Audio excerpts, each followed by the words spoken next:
I'm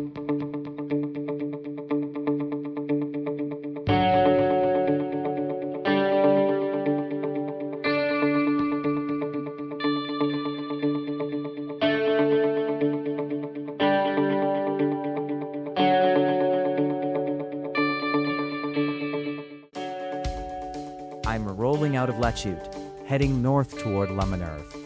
The roads are dry, the air is crisp, and it feels good to be behind the wheel on a day like this. The sun is finally out today, the first real warm light of this spring. After weeks of gray skies, everything feels good. I'm going to pick up my kayak. I've been waiting all winter, and with this sun, it finally feels like the fishing season is about to wake up. So, I settle in, taking Highway 50, point the canyon toward Montebello, and let the road take over.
I'm rolling along Highway 50, or I should say Autoroute de la Fleur now. The province renamed it in 2023 to honor Guy Lafleur, who was born just down the road in Tissot. The highway runs along the north side of the Ottawa River, cutting through the Outaouais and the Lower Laurentians. It's a beautiful stretch of land, but everyone around here knows the road for another reason. Highway 50 has a reputation as one of Quebec's most dangerous highways. Long sections are still just 2 lanes with no median, and at 100 kilometers an hour, it only takes a couple seconds to drift into oncoming traffic. That's why so many of the fatal crashes here are head-ons. Even first responders and local politicians say they avoid this road whenever they can, especially at night. And the section between La Chute and Mirabel is one of the worst. The government keeps promising to widen it to 4 lanes, but the work is slow and the accidents keep happening. Since 2013, there has been 39 deaths from head-on collisions. So far this year, Highway 50 has already seen more than 60 collisions, and we're only 4 months into 2026. Several of them are head-ons, including fatal crashes in Mirabel and Brownsburg, Chatham. First responders say nearly half their calls are on this highway. As I'm driving along Highway 50, it's easy to forget why this road even exists in the first place. Back in the late 60s, the province built it to connect Gatineau to Montreal's then new Mirabel Airport. Mirabel was supposed to become Canada's main international hub, and Ottawa did not have a big airport at the time. I'm coming up on the Montebello exit now, and I take the ramp off Highway 50. As soon as I turn, the whole vibe changes. Montebello sits right here along the Ottawa River, a small historic village with a lot of character. I roll past the signs and you can feel the mix of old Quebec heritage and that warm, rustic charm this place is known for. The Chateau Montebello, the largest log structure ever built, is just a couple minutes from here, and the Manoir Papineau sits above the village, reminding you how deep the history runs in this region. Montebello may be small, but it's famous, from big international summits to Park Omega just up the road, where people drive through forests full of elk, bison, and wolves. and Montebello has a surprising amount of good restaurants packed into one stretch of road. I swing right, and now I'm heading north on Route 323. This road climbs toward the Laurentians, toward Mont-Tremblant and eventually La Minerve. The landscape starts to rise, the forest gets thicker, and you can feel the shift from river country to mountain country as soon as the wheels hit the 323. Here, I'm right in the heart of maple syrup country. These hills are full of sugar bushes, thousands of taps running through the forest every spring. We're at the end of the run now. The nights are still cold, but the days are warming up, and the sap is slowing down. You can almost smell that sweet, warm maple steam drifting out of the sugar shacks this time of year. Up here, maple syrup isn't just a product, it's part of the landscape. Every driveway seems to lead to a sugar shack. Every family has a story about boiling, and every spring ends the same way, with that last golden batch before the season shuts down. I grew up with that. Uncles and cousins around the evaporator, keeping the fire stoked, checking the pans, laughing, arguing, and waiting for that moment when the sap finally turns to syrup. Those are the memories that come back every time I drive through these hills.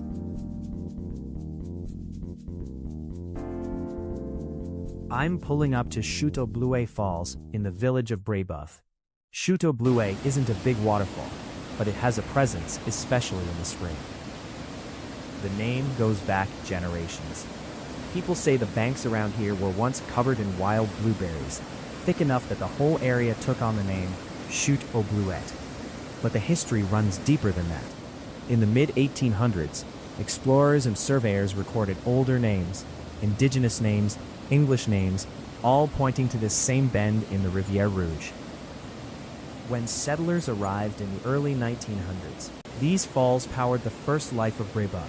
A sawmill and a flour mill stood right beside this water. A horizontal turbine spun belts and gears, driving the big circular saws that cut the timber, floating down the Rouge. Sawdust blew out the side of the building and ended up insulating homes, or packed around blocks of ice cut from the frozen river to keep food cold through the summer. Today, the mills are gone, but the river hasn't changed. The water still drops over the same rocks, the same rhythm, the same voice. Standing here, you can almost feel the past, layered into the sound. The old names, the early settlers, the mills, the families who built their lives along this river. It's a quiet place now, but it carries a lot of history.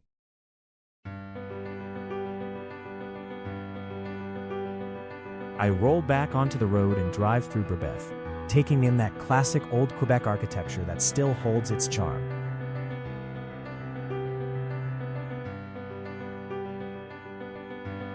I can't get over how good this first real sunny spring day feels. After months of cold mornings and gray skies, the sunlight pouring through the windshield feels almost like a reward. The rays warm my face, and up in the hills you can finally see the snow pulling back, melting into little streams that race along the ditches. This winter wasn't the worst, but it was long. We didn't get buried in snow, yet for a few weeks it fell every single day, just enough to remind you who's boss.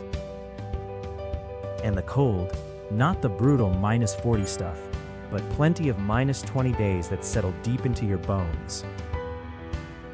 Winter held on tight this year, like it didn't want to give us a break. And as for the groundhog, yeah, I think it might be time for him to retire. He didn't exactly nail the forecast. But like we always say, Canada, the true north, strong and free. Up here, the weather shapes who we are. Long winters, late springs, hot summers, they teach patience, resilience, and a quiet kind of toughness. We learn to adapt, to endure, and to appreciate those days when the sun finally breaks through. In a way, this brutal northern weather has carved us into Canadians. Strong, steady, and built for whatever comes next. Mont-Tremblant rises ahead like the backbone of the Laurentians, a mountain that never really sleeps. In winter, its slopes glow with skiers carving down the runs, and even in spring, you can still see streaks of snow hanging on in the shadows. The village below feels like a little alpine world of its own, tucked into the hills, full of color and energy. No matter the season, this mountain always has a way of pulling you in. I make the left onto Highway 117, driving northwest toward Mont-Laurier, deeper into the Laurentians. Up here in the Upper Laurentians, every town has a story carved into the hills. Saint-Jovite is no different. What started as a small mission village in the late 1800s grew out of the wilderness, pushed forward by settlers following Curé Labelle's dream of opening the north. The railway came, the forests opened, and life slowly took root along the rivers and the old logging roads. These mountains were shaped by hard winters, long distances, and the people who refused to let the land push them back. Lumber camps, farms, tiny parishes, all stitched together by the Train du Nord as it wound its way through the valleys. And over time, the wilderness that once challenged everyone who came here became the region's greatest treasure. Lakes, ridges, ski slopes, and quiet villages like Saint-Jovite turned the Upper Laurentians into a place where history and nature still walk side by side. This is the country of Séraphin Poudrier, the old stories of Les Belles Histoires, tales of hard winters, tougher people, and the stubborn pride that shaped life in these hills. Séraphin might be a fictional character, but he came from a very real place, the rugged, isolated settlements that once defined this region. Families carving out a life from the forest, long roads, long winters, and a resilience that still lives in the people here today. After a stretch on the 117, I finally arrive at the asphalt plant where my son-in-law works as the chief millwright. The place stands solid against the backdrop of the hills, steady, reliable, and humming with the kind of work that keeps these northern towns alive. I slow down, take it in for a moment, then turn left toward the village of La Minerve. Up here, steady work is rare. Opportunities come and go with the seasons, and families often have to chase whatever they can find. So I'm grateful, truly grateful, that this plant gives my daughter's family a solid footing. It lets them build a good life far from the noise of the big cities, right here in the quiet strength of the Laurentians. As I make my way toward the village of La Minerve, I can't help but notice the lakes are still frozen solid, still locked in winter's grip, and it catches me off guard. This late in the season, I was hoping to see open water, or at least a bit more shoreline. Instead, the ice looks thick, very thick. And that has me worried. I was counting on getting out fishing next week, but if the weather doesn't warm up soon, those plans might have to wait. Up here, the seasons don't follow the calendar. They follow their own rhythm, and sometimes, winter just refuses to let go. The village of La Minerve is small enough that you can cross it in just a few heartbeats. A quiet place tucked deep in the Laurentians, home to roughly 1,500 residents. But what it lacks in size, it makes up for in beauty. A peaceful community surrounded by forests, lakes, and that unmistakable northern charm. A few kilometers past the village, my daughter lives on a small farmhouse tucked into the hills. A cozy place surrounded by an old orchard, a quiet little pond, and more deer than you can count. My wife often wonders why Caroline chose to settle out here, but to me, it makes perfect sense. With this kind of peace, this kind of space, this kind of northern beauty, how could you not want to call it home? I turn onto her access road, the gravel crunching under the tires as the trees close in around me. The air always feels different here, quieter, heavier with the smell of pine and the stillness of the forest. Just a few more minutes now, and I'll be reunited with my kayak. One of the best toys I've ever owned, and the one I trust when I'm out chasing fish on these northern lakes. And in just a few weeks, I'll be coming back up here again, rod in hand, kayak on the water, ready for another season.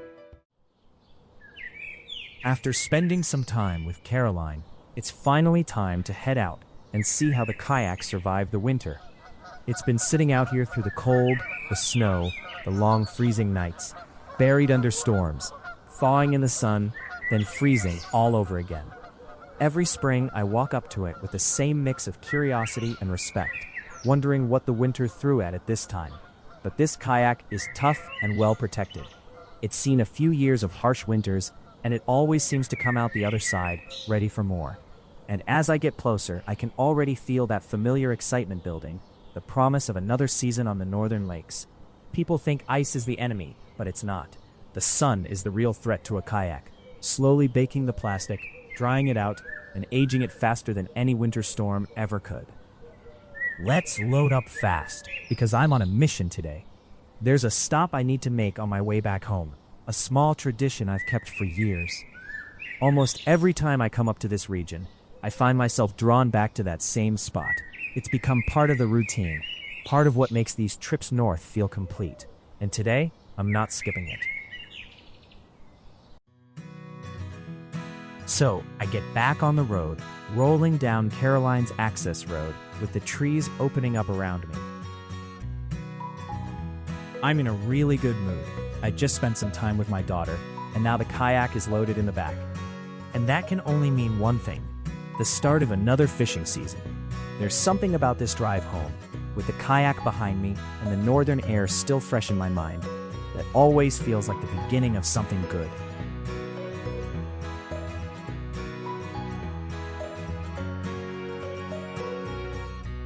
I turn toward La Minerve, following that familiar stretch of road.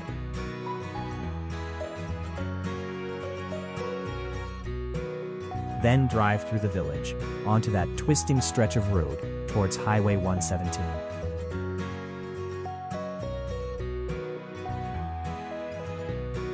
Turning south onto Highway 117 towards Mont Tremblant, anticipating my upcoming destination.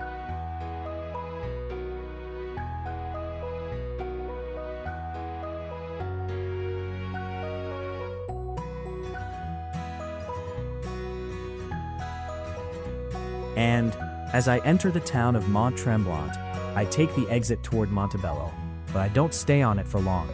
Before the rant even straightens out, I'm already turning into the parking lot of Patat Benvenue, because I've got a date with one of the best poutines in all of Quebec.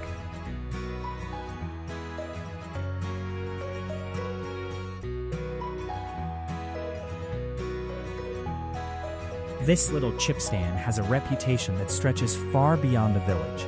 Crisp fries, rich gravy, cheese curds that actually squeak, the real deal.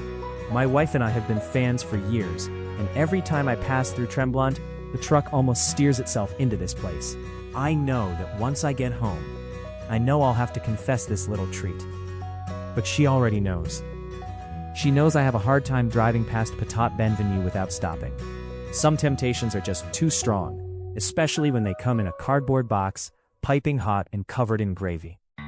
With my poutine craving finally satisfied, I'm back on the road, heading south on Route 323 toward Montebello.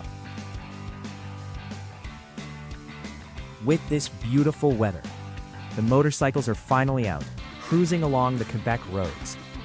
It's that time of year when the rumble of bikes becomes part of the soundtrack of the countryside. And in Quebec, every small village has at least one chip stand, those little cassicroutes that have been feeding travelers forever. They're perfect stops for motorcyclists. A quick bite, a break in the sun, and a taste of that simple Quebec road trip culture.